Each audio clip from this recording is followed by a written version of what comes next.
আমার সঙ্গে রয়েছেন দীপাঞ্জন চক্রবর্তী, যিনি একটা সময় ন্যাশনাল সিকিউরিটি গার্ডের উচ্চপদস্থ কর্মকর্তা ছিলেন।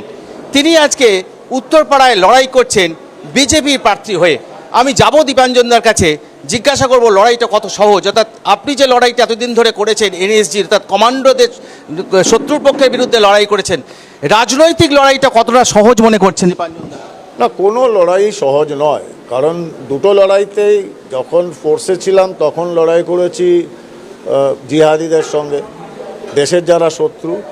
আর এখন যে লড়াইটা সেটা মোটামুটি আগেরটার থেকে বেশি কঠিন, কারণ এখানে যারা দেশের শত্রু তারা পাকিস্তান থেকে আসেন, তারা দেশের ভেতরেই রয়েছে, দেশের গণতান্ত্রিক ব্যবস্থার সুযোগ নিয়ে দেশের মানুষকে শোষণ করছে, দেশদ্রোহী কাজ করছে, এবং তাদের চট করে তো চেনা যায় না, কারণ অনেকেই সংবিধানের শপথ নিয়ে সাদা পায়জামা পাঞ্জাবি বা সাদা শাড়ি পরে রাজনীতি করেন। তো এখানে লড়াইটা একটু কঠিন, কারণ মানুষকে নিয়ে এই লড়াইটা লড়তে হয়। আগের লড়াইটা আমার কমান্ডোদের নিয়ে লড়তাম, তো এটা একটু কঠিন, বাট এই লড়াই জিতবো। কি মনে হচ্ছে যে লড়াইটা আপনি করছেন, সেই লড়াইটা আপনি যেটা বলছেন যে দলটা আপনার উল্টো দিকে লড়াই করছে তাদের বিরুদ্ধে বহু অভিযোগ, তাদের আপনি দেশের শত্রু বলছেন, কেন, কি কারণটা?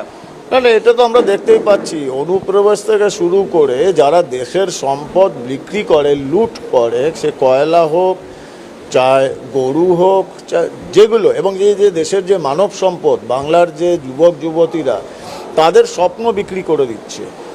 এটা আমার মনে হয় সীমান্ত পেরিয়ে 10, 20, 100, 200 যে জিহাদিরা আসছে AK-47 নিয়ে, তাদের থেকে এরা অনেক বেশি ভয়ঙ্কর। তারা সিস্টেমের মধ্যে থেকে সংবিধানের সুযোগ নিয়ে তারা দেশকে বিক্রি করছে। এরা তো দেশের সত্যিকারের শত্রু, এদের সঙ্গে লড়তে হবে, এদের বিনাশ করতে হবে। তার মানে মমতা বন্দ্যোপাধ্যায় কি ভয়ঙ্কর বলছেন?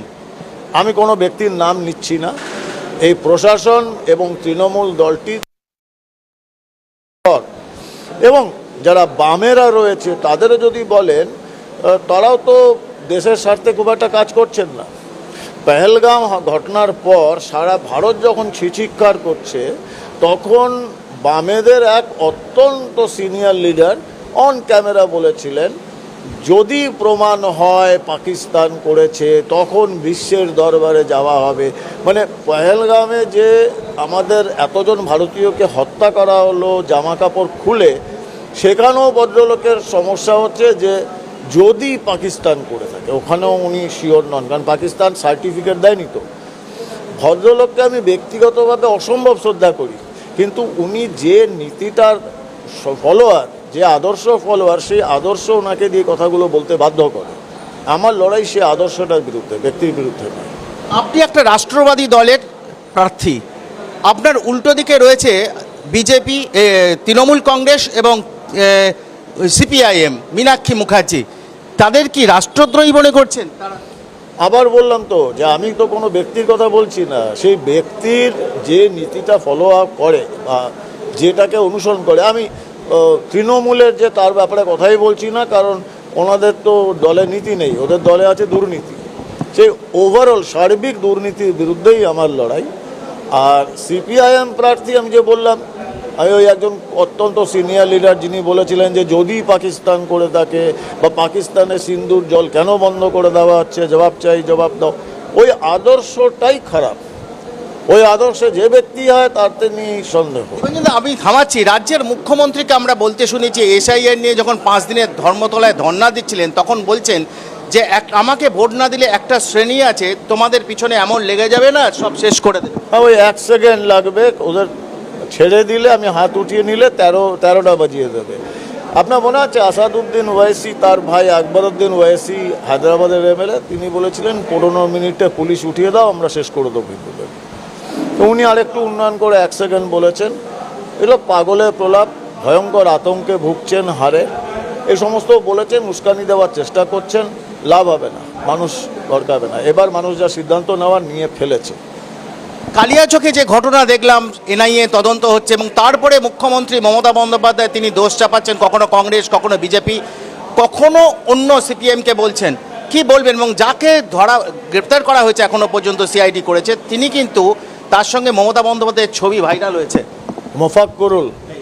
মোফাক্কুরুলের সঙ্গে তো আমার এই বিধানসভায় যিনি আমার প্রতিদ্বন্দ্বী, তার বাবা স্বনামধন্য আইনজীবী এবং এই হুগলির সাংসদ কল্যাণ ব্যানার্জি, ওনারও তো ছবি রয়েছে প্রচুর। এটা দেখুন, দুটো ব্যাপার, শুধু ছবি দেখেছি তো আমি বিশ্বাস করি না, কারণ ভিড়ে জনগণের মধ্যে কেউই হতে পারে, কিন্তু যতটা ঘনিষ্ঠতা দেখা যায় এবং বারংবার, তাতে তো পরিষ্কার যে এরা কে কার সঙ্গে রয়েছে। মুখ্যমন্ত্রী ঘনিষ্ঠ বলয়ের নিরাপত্তা বলয়ের ভেতরে ঢুকে পড়ছেন, সেটাই তো বলছি যে এতে কতটা ঘনিষ্ঠতা সেটা বোঝা যাচ্ছে। তো এটা তো দায়বদ্ধতা রয়েছে তৃণমূল কংগ্রেস ওভারঅল, মুখ্যমন্ত্রী থেকে শুরু করে সব থেকে নিম্ন স্তরের কর্মী, এদের দায়বদ্ধতা কোথায় সেটা বোঝা যাচ্ছে। মানুষ বুঝতে পারছেন যে এরা দেশদ্রোহী, মানুষ বিচার করবে। মানে দেশদ্রোহী কাকে বলছেন? এটা আওয়াজ কম। দেশদ্রোহী কাকে বলছেন? দেখুন, দেশের স্বার্থের বিরুদ্ধে যারা কাজ করে তারাই দেশদ্রোহী। কিন্তু আমি যদি দেশের স্বার্থের বিরুদ্ধে কাজ করি আমাকেও দেশদ্রোহী বলবেন। আমার নিজের বাবা বা আমার মা বা আমার ভাই কেউ যদি দেশের বিরুদ্ধে কাজ করে আমি তাকেও দেশদ্রোহী বলবো, কারণ আমার কাছে রাষ্ট্র সর্বোপরি। মানে দীপাঞ্জন চক্রবর্তীর উল্টো দিকে যারা দাঁড়িয়েছে তাদেরকে কি সবাই কি দেশদ্রোহী মনে করছে? তাদের নীতি, তারা যে দলে রয়েছেন সেই দলটি, একজন ব্যক্তিগত তৃণমূল প্রার্থী তার কতটুকু ক্ষমতা রয়েছে এত বড় দলটাকে চালানোর, কিন্তু দলটার সর্বোচ্চ লেভেল থেকে ওই নীতিটাকে ফলো করা হয়। একজন সিপিআইএম প্রার্থী তার কতটা ক্ষমতা রয়েছে যে তার দলটাকে বদলে দেবে, কিন্তু তিনি ওই নীতি আদর্শটাকে বহন করে চলেছেন। এই নীতি আদর্শের বিরুদ্ধেই আমার লড়াই। দেশ বিরোধী নীতি আদর্শ বলছেন? অ্যাবসলিউটলি। এরা ভারত, আমরা যেমন বলি রাষ্ট্র সর্বোপরি, তার আগে কিছু নয়, এরা মনে করে এদের রাজনৈতিক স্বার্থ সর্বোপরি, তার আগে দেশও নয়।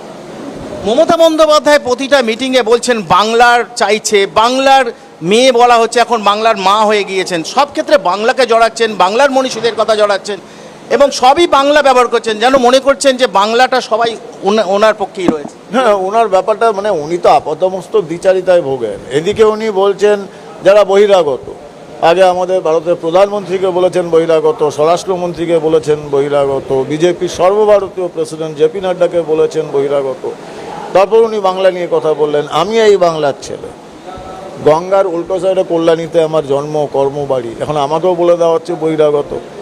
আমি তো বাঙালি, আমি তো আর বাংলার বাইরের মানুষ নই। আর আমি যে কাজটা করতাম, চাকরিটা করতাম, তাতে তো সেটা তো আর কল্যাণীতে বসে করা সম্ভব না, সেটা রাষ্ট্রের জন্য কাজ। এই ভদ্রমহিলার কথার আমি জবাব দেই না, মানুষও দেয় না, ওগুলো বাতুলের প্রলাপ, আমরা অগ্রাহ্য করি। উনি যেভাবে প্রতিদিন কেন্দ্রীয় স্বরাষ্ট্রমন্ত্রীকে অমিত শাহকে মোটা ভাই বলছেন, এটা প্রধানমন্ত্রীকে গালিগালাজ, হ্যাঁ, এটা যার শিক্ষা, রুচি, গ্রুমিং, এতে তো আমার কিছু বলার নেই। আমি এখন অবধি আমার কোনো প্রতিদ্বন্দ্বীর নামও নেই, তার দলটাকে আমি তীব্র সমালোচনা করি, নাম নেই না। উনি যা বলার বলবেন, মানুষ বিচার করবে। আপনার তৃণমূল একটা অভিযোগ করেছে যে আপনি কমান্ডো পোশাক পরে প্রচারে যাচ্ছেন। এরা যারা নিতান্তই অশিক্ষিত মূর্খ তারা এই কথাগুলো বলে। আমি তো ওদের বলেছি যে ভাই আপনারা আমার এগেনস্টে নির্বাচন কমিশনে কমপ্লেন করুন, আইন অনুযায়ী যা জবাব দেওয়ার দেবো। 36 বছর ইউনিফর্ম পরেছি তো আমি জানি ইউনিফর্ম কোনটাকে বলে। আমি একটা জিন্সের প্যান্ট পরেছি, ওটা ট্র্যাক স্যুট, ওটা কোনো ইউনিফর্ম নয়। এবং ফোর্সের ট্র্যাক স্যুট এই আপনি নর্মাল যে কোনো সাইটে আপনি অ্যামাজনে পেয়ে যাবেন। এটা ইউনিফর্ম নয়, এটা ইউনিফর্ম ইস্যু যেটাকে করা সেটাকে বলা ইউনিফর্ম, এটা ট্র্যাক স্যুট। এখন মহেন্দ্র সিং ধোনি ইন্ডিয়ান টিমের প্রাক্তন ক্যাপ্টেন, উনি তো সবসময় পড়তেন, অ্যান্ড ইটস নট, এটা ট্র্যাক স্যুট। এখন এই মূর্খগুলোর সমস্যা হচ্ছে এরা নিজেদের রাজনৈতিক দৈন্যদশা, এদের ভয়ঙ্কর দুর্নীতি, দ্বিচারিতা, এগুলোর কোনো কাউন্টার খুঁজে পাচ্ছে না।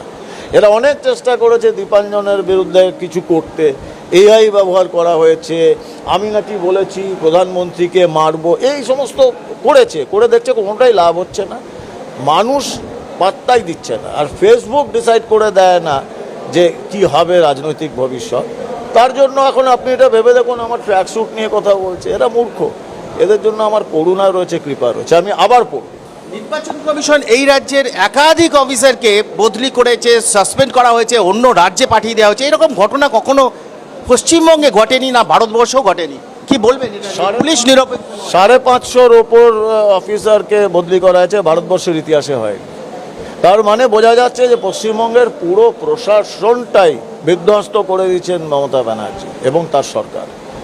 কেন্দ্রীয় নির্বাচন কমিশন যা করছেন তার বিরুদ্ধে তো এরা গেছিলেন হাইকোর্টে, হাইকোর্ট তো প্লি রিজেক্ট করে দিচ্ছে, আবেদনই গ্রাহ্য করে। কি বলবেন, এগুলো তো এদের বোঝা যাচ্ছে আতঙ্কটা কোন জায়গায় পৌঁছেছে। আমার শেষ প্রশ্ন, যে উত্তরপাড়ায় জিতলে উত্তরপাড়াবাসীর জন্য কি মানে প্রতিশ্রুতি থাকবে আপনার? দেখুন, উত্তরপাড়া নয়, ওভারঅল আমরা যে রাজনৈতিক দলটা করি সেই রাজনৈতিক দলটা একটা পার্টিকুলার বিধানসভা বা একটা পৌরসভার রাজনীতি করে না তো। তারা আরে ভাই, আমার কাছে টাইম নেই, এবার ছেড়ে দিন, আমি এই প্রশ্নের উত্তর দিই। ভারতীয় জনতা পার্টি যে রাজনীতি করে সেই রাজনীতিটা একটা পার্টিকুলার পৌরসভা বা একটা বিধানসভা বা ইত্যাদি নিয়ে হয় না, সার্বিকভাবে উন্নয়ন। সেটা আমাদের প্রধানমন্ত্রীর, আমাদের পার্টির সংকল্পপত্রে ঘোষণা করা হয়েছে। ব্যক্তিগতভাবে আমি সবার আগে যে দুটো তিনটে জিনিস করব, এবং তার জন্য আমার কোনো ফান্ডের দরকার নেই, কোনো প্রকল্পের দরকার নেই, কোনো অ্যাপ্রুভালের দরকার নেই। আমাদের সরকার আসবেই, আমি বিধায়ক হয়ে যদি মানুষ আমাকে আশীর্বাদ দেন, আমি উত্তরপাড়ায় আইন শৃঙ্খলা বদলে দেব। উত্তরপাড়ার পুলিশকে দিয়ে আমি সংবিধানের শাসন প্রয়োগ করাবো, আইনের শাসন প্রয়োগ করাবো। আর এই যে তোলামূলের গুন্ডারা যারা এই গুন্ডামি করছে, শ্লীলতাহানি করছে, হফতা ওসুলি, লোকেদের কাছ থেকে তোলা তুলছে, ওটা আমি 15 দিন থেকে 1 মাসের মধ্যে বন্ধ করব, এটা আমার প্রমিস। বাকি উন্নয়ন তো হবেই, কিন্তু এই দুটো জিনিস আমি প্রথম 15 থেকে 1 মাস 30 দিনের মধ্যে আমি করব। আর লাস্ট প্রশ্ন, মমতা বন্দ্যোপাধ্যায় বলছে 4 তারিখের পর বিজেপি যারা ভোট দিচ্ছে বা বিজেপি কর্মী তাদের বাইরে পোস্টার দিয়ে বলতে হবে আমি বিজেপি করি না। বাতুলের প্রলাপ।